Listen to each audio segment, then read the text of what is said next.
गुलबर्गा के सरकारी यतीम खाने में आज काफ़ी खुशियां देखने को मिली, जहां एक बैन मजहबी शादी खुशियों और शादमानियों के साथ अंजाम पाई। खास रिपोर्ट।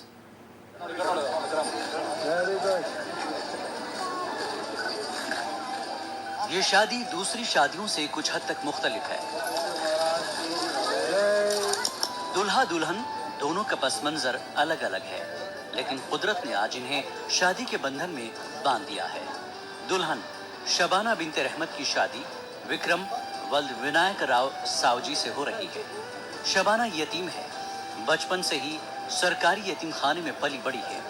विक्रम के मुताबिक इन्हें शादी के लिए खुश अखलाक और नेक लड़की चाहिए थी, जो इन्हें शबाना की शक्ल में मिली। ಇಲ್ಲ ಆ ಥರ ಏನಿಲ್ಲ, ಕಾಸ್ಟಿಸಮ್ ಇದ್ರೆ ಇಲ್ಲಿ ಬರ್ತದೆ ಇಲ್ಲ, ಎರಡೂ ಇದೆ ಸರ್. ಮನಸ್ಸಿತ್ತು, ಆದರೆ ನಮ್ಮ ಕಾಸ್ಟಲ್ಲಿ ಹುಡುಗಿಯರು ಹೆಚ್ಚಿಗೆ ಸಿಗ್ತಾ ಇರಲಿಲ್ಲ. ನಮ್ಮ ಫ್ರೆಂಡ್ ಬ್ರಾಹ್ಮಣ್, ಓಕೆ, ಆದ ಕಾರಣ ಇಲ್ಲೇ ನಮ್ಮ ಫ್ರೆಂಡ್ ಅಡ್ರೆಸ್ ಕೊಟ್ಟರು. ನನ್ನ ಹೆಸರು ಶಬಾನ ಅದ ರೀ. ನಾನು PUC ಎಜುಕೇಷನ್ ಆಗಿದ್ರಿ. ಮುಂದೆ ಡಿಗ್ರಿ ಕಂಟಿನ್ಯೂ ಮಾಡೋಕ್ಕಾಗದೆ ನನಗೆ ಇಂಟ್ರೆಸ್ಟ್ ಇಲ್ಲರಿ ಓದೋದು. ಏನನ ಹಿಂಗೆ ಪಾರ್ಲರ್, ಬ್ಯೂಟಿಷನ್, ಟೈಲರಿಂಗ್, ಕಂಪ್ಯೂಟ್ರ್ ಮೂರು ನನಗೆ ಟ್ರೈನಿಂಗ್ ಕೊಟ್ಟಾರ್ರಿ. ಇನ್ನು ಮುಂದೆ ನಾನು ಏನು ಮನಸ್ಸು ಬರ್ತದೆ ಅದು ಮಾಡ್ಬೇಕಂತ ಇದ್ದೀನಿ ರೀ. ಈ ಮೂರರಲ್ಲಿ ಒಂದು ಚಾಯ್ಸ್. ಜಾತಿ ಅಂತ ನಾವು ಮಾಡ್ಕೊಂಡಿವ್ರಿ. महकमे बहबूद खवातीन उत्पाल के मुताबिक शादी तय करने से कबल लड़का लड़की की काउंसलिंग की जाती है और बाहमी रजामंदी से ही शादी कराई जाती है। ನಾನು ಮದುವೆ ಆಗ್ತೀನಿ ಅಂತ ಹೇಳಿದಾಗ ಈ ಏರ್ಪಾಡನ್ನು ನಾವು ಮಾಡಿದ್ದೀವಿ.